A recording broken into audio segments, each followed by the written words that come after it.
De volta com mais um vídeo para vocês. Sejam todos bem-vindos a este canal. E hoje eu trago para você um tema que nós estamos precisando ouvir nesse momento.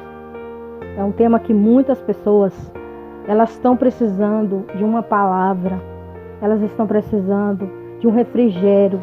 E só a palavra de Deus é quem traz esse refrigério. E hoje eu irei trazer aqui esse tema para você, que diz o seguinte: a sobrevivência em tempos de crise. Ou seja, nós podemos sobreviver sim em tempos de crise. E a leitura bíblica que eu estou trazendo para você nesse momento, que eu irei trazer agora, está no livro de Abacuque, o capítulo 1. O Senhor ali falando com o profeta a respeito das crises, das situações. Então, essa vai ser a nossa leitura, nossas explanações de hoje. Vai ser sobre o livro de Abacuque, aí, capítulo 1, versículo de 1 ao 17. Vamos à leitura para ver o que o Senhor está nos dizendo? Livro de Abacuque, até o versículo 7, que diz assim: sentença revelada ao profeta Abacuque. Aí o Abacuque fala: até quando, Senhor, clamarei eu, e tu não me escutas? Gritar-te-ei violência e não salvarás. Por que me mostras a iniquidade e me fazes ver a opressão? Pois a destruição e violências estão diante de mim, há contendas e o litígio se suscita, por causa da lei que se afrouxa e a justiça que nunca se manifesta. Porque o perverso cerca o justo, a justiça é torcida. Versículo 5. Vede entre as nações, olhai, maravilhai-vos e não desvanecei, porque realizo em vossos dias uma obra tal que vós não creereis quando vos for contado. Pois eis que suscita os caldeus, a nação amarga, impetuosa, que marcha pela largura da terra, para apoderar-se de moradas que não são suas. Eles são pavorosos e terríveis, criam eles mesmos o seu direito e a sua dignidade. Então aqui eu acabei de fazer para você, nesse momento, uma leitura no livro de profeta Abacuque. É um livro dos profetas menores, onde Deus usa este homem para falar com seu povo. Tem somente aí 3 capítulos, esse livro de Abacuque. E com certeza daqui nós vamos tirar agora muitas lições sobre este momento. Vamos tirar aqui ânimo, porque Deus sempre tem uma palavra para nós. Ainda que estejamos aí em momentos difíceis, Deus tem uma palavra de ânimo. Uma certa feita ele disse para Josué: Josué, esforça-te, tem de bom ânimo.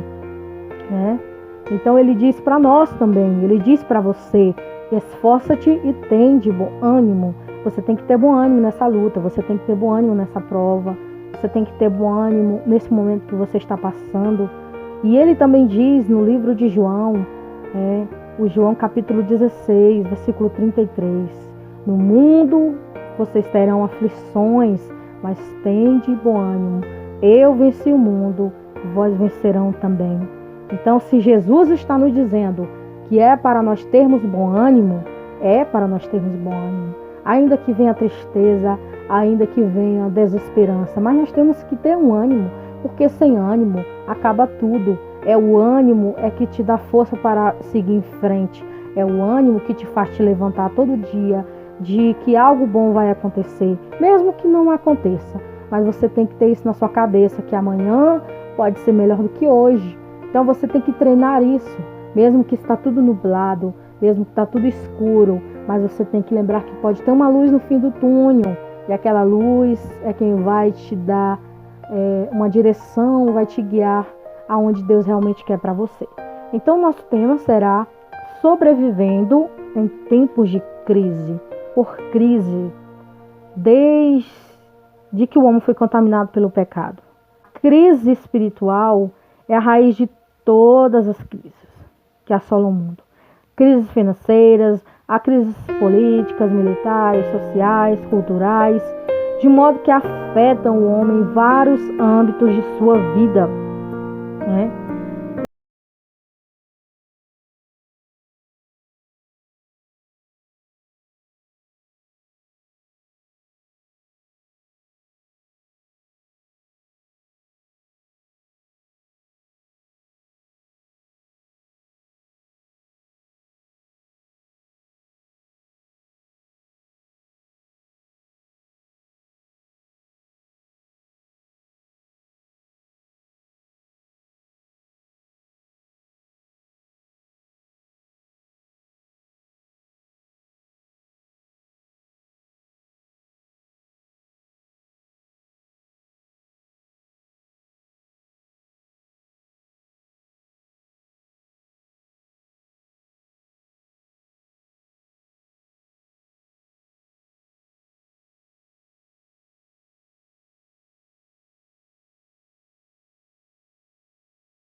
Funcionava perfeitamente, ou seja, não havia pestes, calamidades, desastres naturais, e a terra estava preparada para fornecer ao homem e a toda a criação tudo o que seria necessário para a sobrevivência. Entretanto, o primeiro casal foi tentado pelo diabo e acabou desobedecendo às ordens de Deus. Essa desobediência trouxe aí terríveis consequências não só ao homem, mas a toda a criação. A justiça de Deus exige a punição pela desobediência, e o resultado do pecado do homem foi a morte, não apenas física, mas morte espiritual, ou seja, a humanidade foi separada de Deus ali quando o homem caiu no jardim do Éden. E isso ficou completamente deformado, decaído, depravado e corrompido. A raça humana, a coroa da criação, se tornou inimiga de Deus, de modo que todos, indesculpavelmente, perante ele, pecaram e destituídos ficaram da glória de Deus. Aqui está alguns versículos e livros da Bíblia que eu vou estar te passando aqui para você fazer as leituras, para você ter maior entendimento dessa palavra que eu acabei de te falar. Você vai ler aí Salmos 143, o versículo 2. Depois você vai ler João, capítulo 5, versículo 42. Depois você vai ler Romanos, capítulo 3, versículo do 10 ao 12. E também você vai ler Romanos, capítulo 7, versículo 18 ao 23. Efésios, capítulo 4, versículo ao 18. 2 Timóteo, capítulo 3, versículo 2 ao 4. E livro de Tito, capítulo 1, versículo ao 15. Então você faça essas leituras para que você venha se inteirar mais aqui desse tema sobre as crises, sobre a raça humana decaída, que foi desde o início da criação. Então, com isso, a crise passou a ser aí uma realidade inevitável essa realidade. Então, como vemos que a crise tem origem aí do pecado do homem, logo ela está presente desde os primórdios da humanidade, né? Após a queda aí do primeiro casal, né, que foi expulso do jardim do Éden, logo a Eva deu à luz a Caim, né? Então nós já poderíamos tirar daí que a humanidade, desde o primeiro humano aí, já foi nascido aí um assassino, porque ele matou seu irmão. Ele tirou a vida do próprio irmão. E isso vem da decadência espiritual e moral. Então nós temos que acordar e sabermos que nós precisamos ser restaurados, reestruturados espiritualmente, nós temos que novamente voltar à amizade para com Deus. Porque quando nós nos afastamos de Deus, nós nos tornamos inimigos de Deus. Porque Jesus diz na sua palavra que quem é amigo do mundo é inimigo de Deus. Então nós temos que ser amigo de Deus para que nós venhamos nos afastar do inimigo que é o mundo. O mundo são os prazeres, as coisas da carne. Isso são o mundo, isso é o mundo. Não é esse mundo aqui que nós moramos no sentido assim, de casas, de lugares. Não, o mundo é o mundo espiritual, não é o mundo, as coisas que as pessoas fazem, as obras da carne, as coisas que a carne quer, os desejos que a carne quer. Esse é o mundo. A decadência espiritual, a natureza humana, ela é uma natureza que precisa ser resgatada para que o Espírito Santo de Deus possa fazer morada e nós não venhamos fazer coisas que a nossa natureza carnal ela venha querer fazer. Porque quando nós estamos na carne, nós somos capazes de fazer coisas terríveis.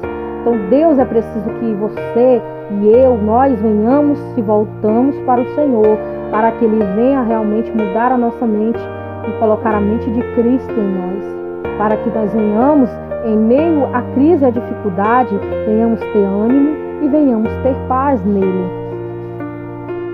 Então, após matar Abel, Caim fugiu e fundou uma cidade.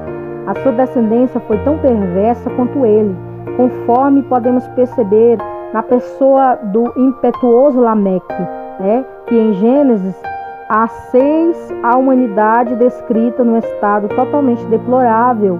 É uma crise generalizada que levou o próprio Deus, de certa forma, a lamentar a criação do homem. O resultado foi o juízo de Deus sobre aquela sociedade, ao enviar aí o dilúvio universal sobre a terra. Sobrevivemos apenas com Noé e a sua família. Mais tarde, na própria descendência de Noé, notamos a corrupção desenfreada da humanidade, tanto no comportamento e na maldição de Caim. Seu filho foi, como no episódio da construção aí da Torre de Babel, por Nimrod, um dos seus descendentes. Então aí Nimrod foi um dos descendentes de Caim, que ele tentou aí fazer a Torre de Babel, mas que não deu certo. Ele era um homem muito perito em algumas coisas, mas ele não era um homem temente a Deus, e isso foi a sua caída, tentar querer chegar a Deus com a sua maneira, com o seu jeito, com o jeitinho, como diz hoje em dia o jeitinho brasileiro. E não tem jeitinho brasileiro com Deus, não tem boicote, não tem sabotagem com Deus, não tem negócio, essas coisas. Então Nimrod tentou fazer isso, mas não deu certo. Então esse foi um dos descendentes aí de Caim, tá bom? Então o tempo passou e a humanidade foi indo de mal a pior, No Novo Testamento também podemos identificar graves crises que assolavam na terra nos tempos de Jesus e dos apóstolos. A crise se mostra em diversos segmentos de nossas vidas, porém, como já dissemos, qualquer crise será derivada, em última instância, da crise espiritual, ou seja, a crise espiritual é a base para todas as crises. Veja aí, que é a crise espiritual que é a base de todas as crises, A Bíblia está repleta de exemplos de crises que assolavam o povo de Israel. Frequentemente, os judeus se encontravam rebeldes às ordenanças do Senhor, mergulhados em idolatrias, sendo influenciados por povos pagãos e surdos às exortações do Senhor através de seus profetas. Essa crise espiritual resultava no desdobramento de outras crises, como a política econômica. Em diversas passagens bíblicas, podemos notar as crises políticas, as crises políticas que atingem aquele povo, como, por exemplo, a terrível crise iniciada com a morte de Salomão, onde houve a divisão da nação em 2 reinos, Leia aí 1 de Reis, capítulo de número 12, do versículo 1 ao 24, e o capítulo de número 14, o versículo 21 ao 31. Tá essa história lá. Leia que você vai se inteirar mais sobre este assunto. O reino do norte, Israel como a capital em Samaria, e o reino do sul, Judá como capital de Jerusalém. Essa crise política deixou marcas profundas no povo judeu, pendurado até os dias de Jesus. Na Bíblia, nós temos também algumas crises econômicas que são mencionadas aí no período dos patriarcas. Talvez a mais conhecida foi a que ocorreu na época de Jacó, aonde houve grande fome na terra. Entretanto, na ocasião, Deus usou quem? José do Egito, como é conhecido como exímio administrador em tempos de crise. Veja que Deus usou aí José para trazer a solução, usando este homem, para trazer fartura e solução para a sua família. Foi por isso que José passou tudo aquilo. José foi vendido, José foi preso, José foi caluniado, e logo após tudo isso acontecer, a sua última parada foi na prisão, e depois ele subiu para governador. Mas Deus já tinha avisado a José que iria ter uma situação em que ele ia se tornar um líder. Ele sonhou com 7 molhos de trigos bastante cheios, e tinha um maior que era o dele, e todos os outros se prostravam, que significa ali os irmãos dele, quando eles vão até o Egito atrás de comida, de alimentação. E ele também sonhou que o sol e a lua e as 11 estrelas, que também representavam os irmãos, se prostravam perante ele. Então tudo isso aconteceu porque Deus já tinha revelado para José que futuramente ia acontecer. Mas isso aconteceu para que o nome do Senhor fosse glorificado. Mas antes disso, houve aí um processo na vida de José. José talvez poderia ser, eu não tenho certeza também, não, a Bíblia não fala isso, mas eu estou aqui conjecturando, que Deus poderia estar trabalhando na vida de José. Talvez José seria orgulhoso. Na Bíblia não diz isso, eu estou conjecturando aqui. José também, ele talvez precisaria passar por tudo isso para que lá na frente ele viesse dar aí esse livramento para a sua família. Então tem várias conjecturas que alguns historiadores falam, entenderam? Mas aqui o ponto é que José foi quem Deus usou para trazer ali um alento, um ânimo para a sua família, que ele trouxe todos para o Egito, alimentou a todos. Foi tão tal que aquele povo cresceu tanto, que o rei do Egito, que não conheceu José, ficou assustado. Foi até que começou a perseguição do povo de Israel aí, para que eles vinham a ser escravos. Então José foi um instrumento usado no tempo dele, para que essa crise fosse aí amenizada, porque houve 7 anos de fome e 7 anos de fartura.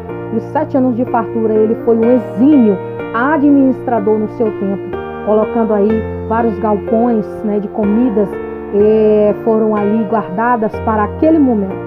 Então, no momento de crise, Deus sempre dá uma estratégia, Deus sempre tem uma solução, Deus sempre tem aquele momento em que Ele revela para nós o que nós teremos que fazer para que futuramente o que vai acontecer, nós possamos ter ali um pouco de tranquilidade. Você pode estar fazendo aí a leitura da história de José, em Gênesis 41, traz toda a história dele, para você ter mais um entendimento. Bom, agora vamos falar aqui que esse tempo, desse momento que a terra passa, são coisas que eram para acontecer, mas que Deus está dando um grande alívio em meio a essas crises. Deus sempre tem uma estratégia para o ser humano na terra. Deus sempre cuida de cada um de nós,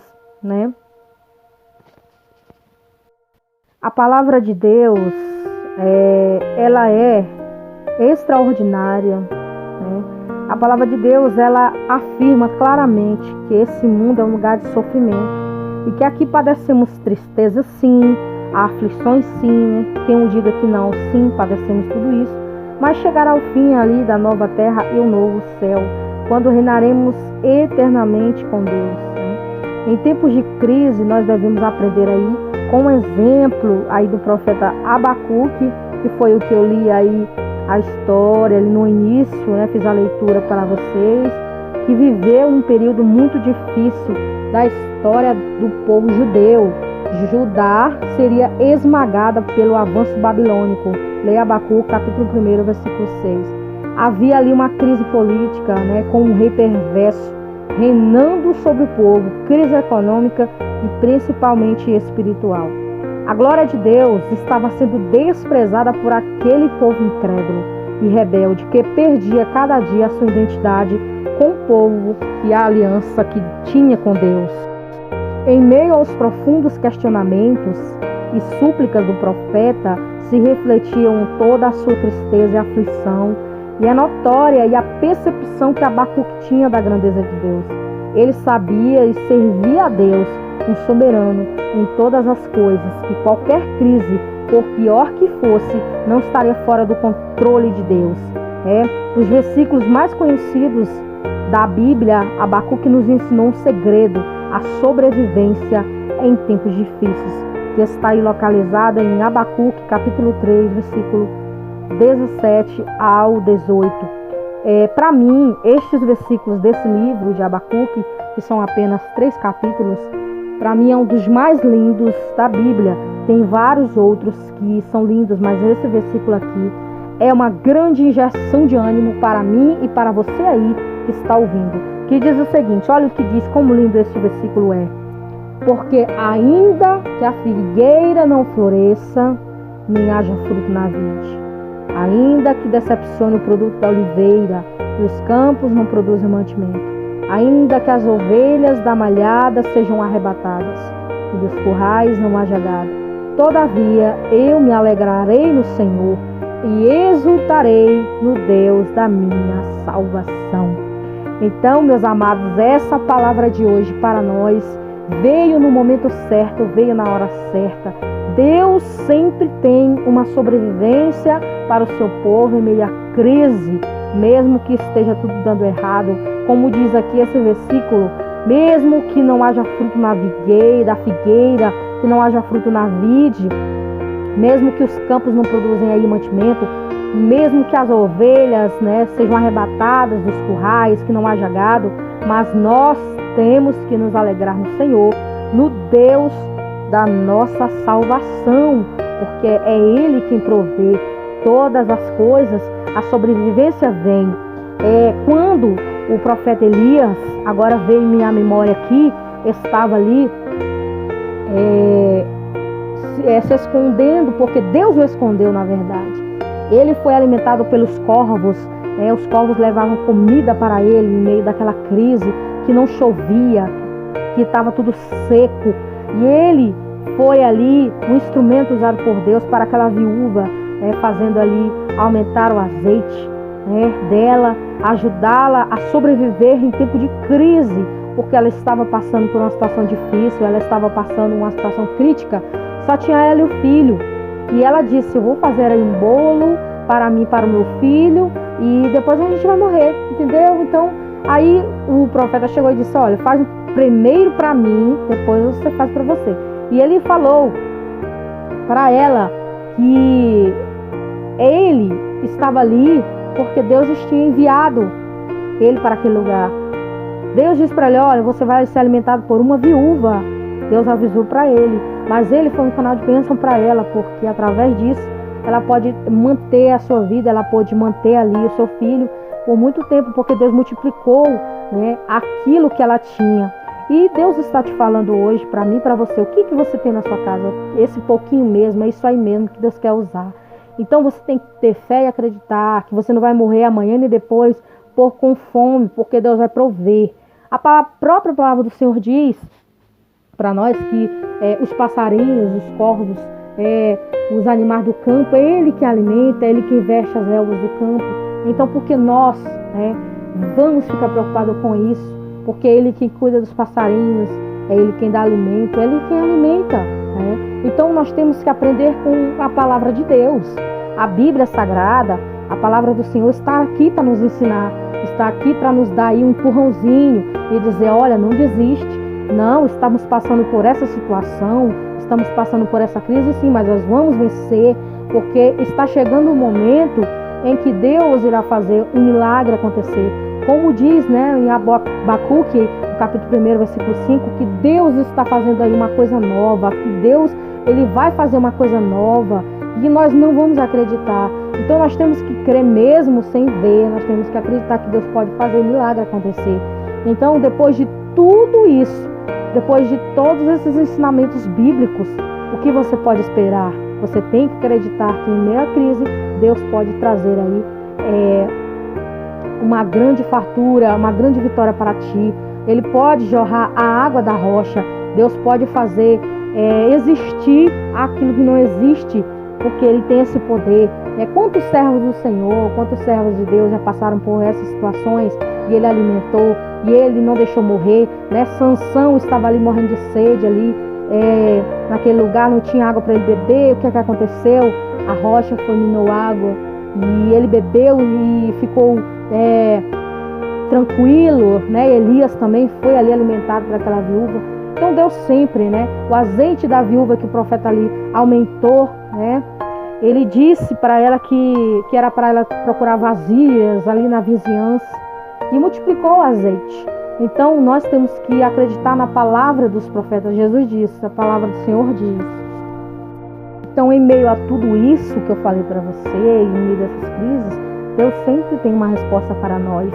E nós vemos aqui para você, que eu vou trazer para você aqui uma explicação muito linda desse versículo que eu li para vocês de Abacuque, o significado aí de cada uma dessas palavras que o profeta falou. A gente vai falar primeiro aqui sobre a figueira, né? A figueira tem um papel muito importante na Bíblia, né? Em Mateus capítulo 24, versículo 32, diz assim: aprendei, pois, a parábola da figueira, quando os seus ramos se renovam e as folhas brotam, sabeis que está próximo o verão. Ou seja, a figueira floresce porque bons tempos estão por vir, mas se não floresce ainda é porque não vem o tempo bom.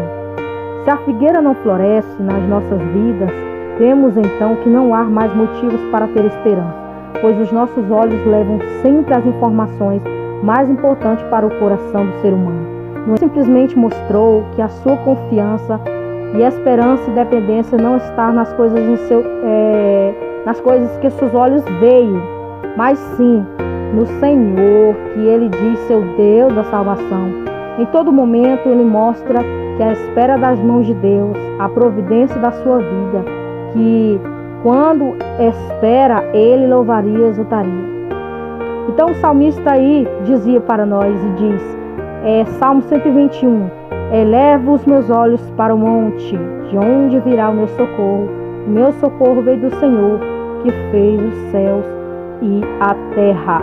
Então, meus amados, essa foi a palavra que Deus trouxe aos nossos corações, sobrevivendo em tempos de crise, mesmo que tudo esteja aí dando errado, mas Deus será a nossa alegria, será a nossa exaltação na terra, porque só Ele pode dar suprimento espiritual e também material para nós. Então nós devemos olhar para Ele. Olhai-vos para mim, diz o Senhor dos exércitos, e salvarei todos vocês. Ele diz para o seu povo, para o povo que se chama pelo seu nome, orar, se humilhar, né? Se arrepender dos seus maus caminhos, Ele virá sobre a terra e sarará a terra de cada um ali. É como diz em 2 Crônicas 7:14, se o meu povo se humilhar. Então nós estamos precisando se humilhar para Deus, para que Ele venha também trazer o socorro presente na hora da angústia. Então que Deus continue lhe abençoando, sua casa, sua família, seus projetos, e que o Senhor seja aí o centro da sua vida. E não esqueça, em meio à crise, há uma esperança, porque Deus é a nossa esperança nessa terra. Ainda que esteja tudo nublado, que não esteja nada dando certo, mas temos que acreditar e ter ânimo, que amanhã pode ser melhor do que hoje. Um abraço a todos e fica com essa palavra aí para vocês de força e de ânimo. Em meio à crise, ainda há esperança para a